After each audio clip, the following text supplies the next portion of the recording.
Summary. Act 1. King without a crown. In the first scene, Lear announces that he is stepping down from the throne. He decides to give his kingdom to the daughter who best declares her love for him. The oldest daughters, Goneril and Regan, suck up to Lear and get huge chunks of the kingdom, but Cordelia, his youngest daughter, and the one who actually loves him most, refuses to make a spectacle of her affection. She says, "I cannot heave my heart into my mouth. I love your majesty according to my bond, no more, no less." Furious, Lear disinherits and banishes her. The King of France, however, who is at the court, recognizes Cordelia's worth and offers to marry her. When Lear's loyal courtier Kent also tries to speak up for Cordelia, Lear banishes him too. Kent leaves, but will soon return to the play in disguise so that he can serve his king secretly. Lear then decides he will give up all but 100 of his knights and live with his oldest daughters, who very soon end up turning on him. Scene 2 sets up a bloody and horrific subplot about Edmund and Edgar, the sons of the Earl of Gloucester. Edmund is the illegitimate son, and Edgar is the legitimate heir. That angers Edmund, so he plans to frame and displace his brother. To do so, Edmund gives their father a forged letter that says Edgar is plotting to overthrow the Earl. Meanwhile, things have been going badly for Lear.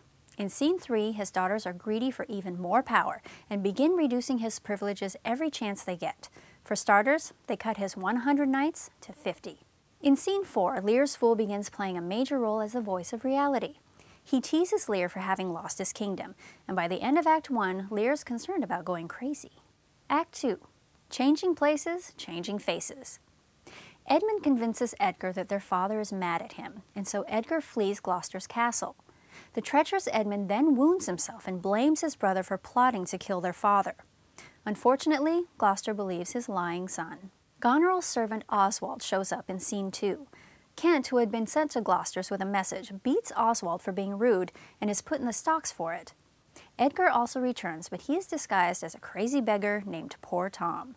When Lear and the fool arrive, Lear is stunned to see Kent in the stocks. Lear demands to know why, but his daughter Regan at first refuses to see him. When she finally does, she bargains before taking him in, reducing his knights to 25, and then, with Goneril's agreement, to none. Furious and feeling betrayed, Lear heads out into the night. Act 3. Facing the storm. Lear wanders in a thunderstorm, cursing his family and the world. Kent voluntarily joins his king in the storm and shares rumors about an impending war between Regan's husband, the Duke of Cornwall, and Goneril's husband, the Duke of Albany. Back in the castle, Gloucester decides to head out into the storm to help his king. Once he's left, the treacherous Edmund convinces Cornwall that his father is a traitor. Servants find Gloucester and bring him back. They tie him to a chair, and Cornwall gouges out Gloucester's eyes. Out in the storm, Kent brings Lear to a pathetic hovel, only to find that poor Tom, who is actually Edgar in disguise, is already there. After some convincing, Lear takes shelter. This gives a pretend madman and a professional fool the chance to talk to Lear about his daughter's crimes. Act 4. Madness and Miracles. Edgar sees his blinded father being guided by a servant and takes over the task of guiding him. Shifting locations, Goneril and Edmund, who have become lovers, go to the Duke of Albany's palace, where they learn the French have landed. Shifting locations again, Kent visits the French camp near Dover. He tells the French of Lear's status and that Albany and Cornwall have an army. Cordelia, who is commanding the French forces, sends her doctor to take care of her father.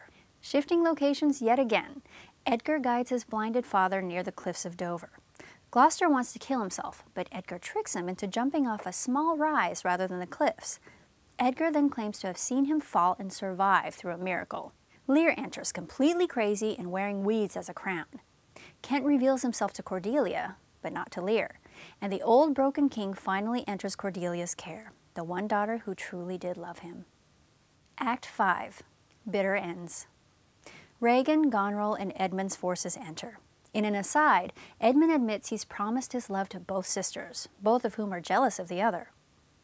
Scene 2 is a battle between the French and the English armies.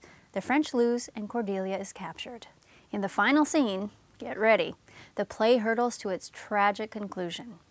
Edmund brings in Cordelia and Lear, who both are now prisoners of war. Lear has mostly recovered from his madness and speaks of the two of them being caged like birds. The Duke of Albany enters and wants to see who has been captured, but Edmund refuses to show Lear because he thinks the king's presence would distract the armies. Albany, however, thinks Edmund is overstepping his position. The sisters start defending him, with Regan publicly stating she plans to marry Edmund. Albany then arrests Edmund and Goneril for treason. Still disguised, Edgar shows up and duels with his brother. Edmund is mortally wounded. As he dies, he admits his crimes. Edgar now reveals his true identity, and that Gloucester, his mutilated father, recently died when Edgar revealed his identity to him. A gentleman enters, reporting that Goneril stabbed herself after poisoning her sister Regan. Lear enters with a dying Cordelia in his arms. She has been hung. Kent reveals his true identity to Lear, but it's too late. Lear dies with Cordelia in his arms. And no one lived happily ever after.